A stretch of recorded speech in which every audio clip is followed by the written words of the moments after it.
छात्र छात्राओं, मेरे प्यारे भैया बहन, आशा है आप लोग अपने घर में रहकर पढ़ाई अच्छी तरह से कर रहे होंगे। आज मैं हिंदी व्याकरण का एक बहुत महत्वपूर्ण विषय संधि पर आपको अध्यापन करने जा रहा हूं। सबसे पहले संधि की परिभाषा हम लोग जानते हैं।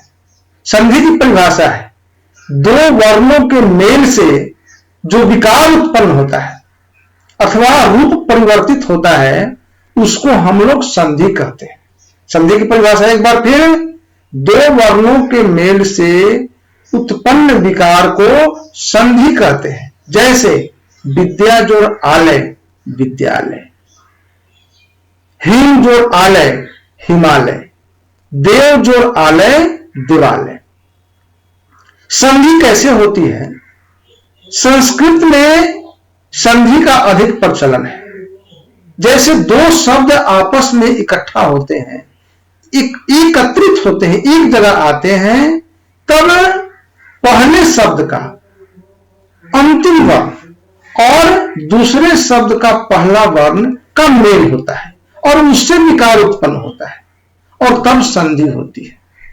अब विद्या और आलय दो शब्द हैं, तो विद्या का आकार और फिर आलय का आकार आपस में मिलता है और एक रूप परिवर्तित होता है और तब संधि हो जाती है शब्दों की।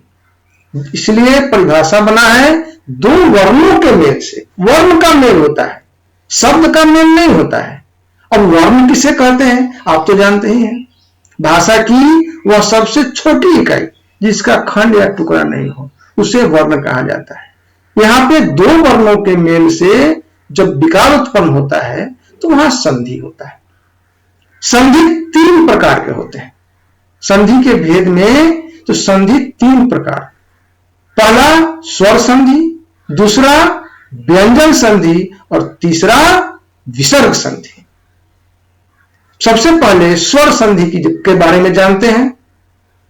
स्वर के साथ स्वर के मेल, स्वर वर्ण के साथ स्वर वर्ण का जब मेल होता है और उससे जो विकार उत्पन्न होता है, जो रूप परिवर्तित होता है, उसे हम स्वर संधि कहते हैं। जैसे विद्या जोड़ आलय, आ और आ का मेल हो रहा है, आ और आ मिलकर आ।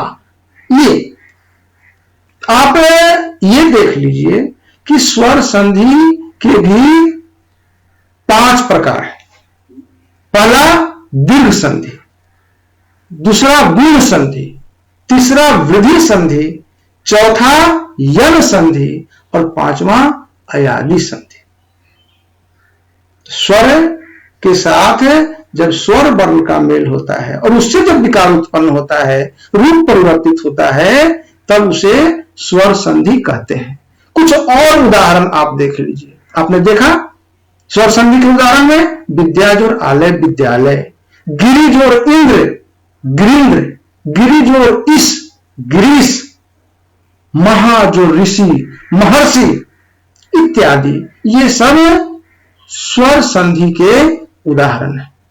अब संधि का दूसरा भेद व्यंजन संधि।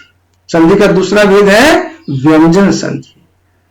व्यंजन के साथ स्वर के मेल को, व्यंजन के साथ व्यंजन के मेल से अथवा व्यंजन के साथ स्वर के मेल से जो विकार उत्पन्न होता है, एक बार फिर से, व्यंजन वर्ण के साथ व्यंजन वर्ण के मेल से अथवा स्वर के साथ व्यंजन वर्ण के मेल से जो विकार उत्पन्न होता है उसे व्यंजन संधि कहा जाता है।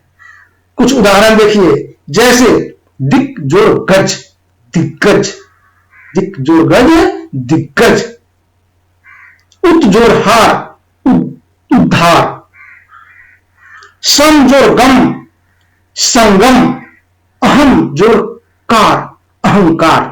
ये सब किसका उदाहरण है बताइए? व्यंजन संधि के उदाहरण है। यहां पे स्वर के साथ व्यंजन का अथवा व्यंजन के साथ व्यंजन का मेल हो रहा है और उससे विकार उत्पन्न हो रहा है। समझ रहे हैं?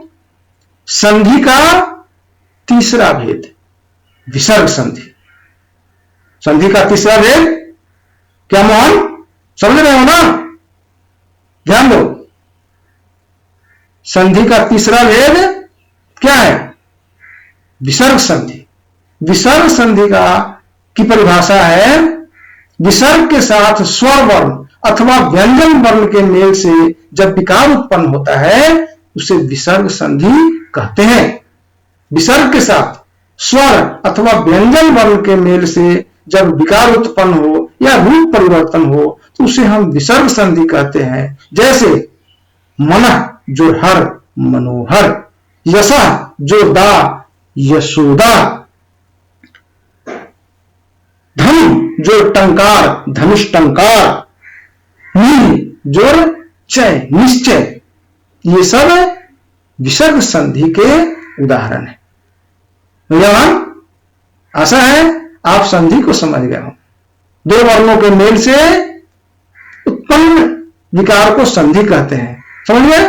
इसके तीन भेद हैं, स्वर संधि, व्यंजन संधि और विसर्ग संधि। तो आशा है आप संधि को अच्छी तरह समझ गए होंगे। ध्यान लगाकर पढ़िए, घर में रहिए, सुरक्षित रहिए। फिर हम अगली वीडियो में मिलेंगे। तब तक के लिए हम आपसे विदा लेते हैं। लेकिन जाने से पहले एक बात याद रखिए, यदि आपको यह वीडियो अच्छा लगे तो लाइक करिए और अभी तक सब्सक्राइब नहीं किए हैं तो सब्सक्राइब भी अवश्य करिए। धन्यवाद।